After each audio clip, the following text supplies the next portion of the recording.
રાજકોટ જિલ્લાના ઉપલેટામાં people's welfare society સંચાલિત BRS college Dumiyani ખાતે કેન્દ્રીય મંત્રી ડોક્ટર મનસુખભાઈ માંડવિયાની ગરિમામય ઉપસ્થિતિમાં નશામુક્ત યુવા ફોર વિકસિત ભારત વિષય હેઠળ યુવા કનેક્ટ મુલાકાત કાર્યક્રમનું ભવ્ય આયોજન કરવામાં આવ્યું હતું. સંસ્થાના આદ્ય સ્થાપક સ્વ બળવંતરાય મણવરના સ્મરણાર્થે મંત્રીના હસ્તે વૃક્ષારોપણ, ખેલકૂદ મેદાનની મુલાકાત અને સ્વ મણવરના ધર્મપત્ની સાથે શુભેચ્છા મુલાકાત યોજાઈ હતી. પ્રવેશ દ્વારથી કોમ્યુનિટી હોલ સુધી પરંપરાગત રીતે ભવ્ય સ્વાગત બાદ પ્રાર્થના, દીપ પ્રાગટ્ય અને સ્વાગત ગીત સાથે મુખ્ય સત્રનો પ્રારંભ થયો હતો, જેમાં સંસ્થાના મેનેજિંગ ટ્રસ્ટી ડોક્ટર ઉર્વશીબેન ખાનપરા તથા ટ્રસ્ટી ડોક્ટર સંજયભાઈ ખાનપરા દ્વારા મંત્રીશ્રીને ખાદીનો ખેસ, સૂતરની આંટી, પુષ્પગુચ્છ અને પુસ્તક અર્પણ કરી ભારતીય સંસ્કૃતિ અનુસાર સન્માનિત કરવામાં આવ્યા હતા. કાર્યક્રમના મુખ્ય આકર્ષણરૂપ સીધા સંવાદમાં મંત્રી યુવાઓને નશાથી દૂર રહી શિક્ષણ, રમતગમત, શ્રમ, સ્વાવલંબન અને રાષ્ટ્ર પ્રથમની ભાવના સાથે રાષ્ટ્ર નિર્માણમાં યોગદાન આપવા પ્રેરણા આપી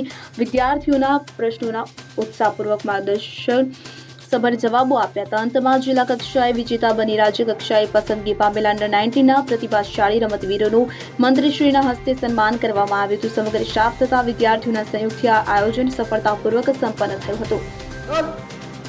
પીપલ્સ વેલફેર સોસાયટી સંચાલિત BRS college Dumiyani, nursing college, BEd કોલેજના સંયુક્ત ઉપક્રમે આજરોજ ભારત સરકારના રમતગમત અને યુવા બાબતોના વિભાગ હેઠળ માય ભારત પોર્ટલ હેઠળ નશા મુક્ત યુવા ફોર વિકસિત ભારત કાર્યક્રમનું આયોજન કરવામાં આવ્યું હતું, જેમાં આપણા શ્રમ અને રોજગાર, રમતગમત, યુવા બાબતોના કેન્દ્રીય મંત્રી શ્રી માંડવિયા સાહેબ ઉપસ્થિત રહ્યા હતા.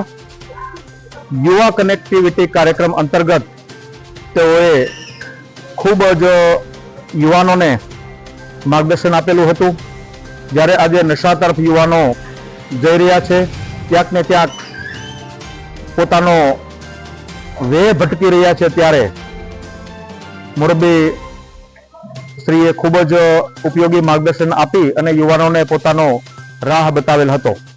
આ તકે સંસ્થાના મેનેજિંગ ટ્રસ્ટી ડોક્ટર ઉર્વશીબેન ખાનપરા અને ડોક્ટર સંજયકુમાર ખાનપરાના માર્ગદર્શન હેઠળ આ સમગ્ર કાર્યક્રમ ખૂબ જ સારી રીતે સંપન્ન કરેલ હતો. 600 જેટલા વિદ્યાર્થીઓએ આ કાર્યક્રમની અંદર ભાગ લીધો હતો, કારણ કે 19 વર્ષની ઉપરના વિદ્યાર્થીઓ માટેનો જ આ કાર્યક્રમ હતો.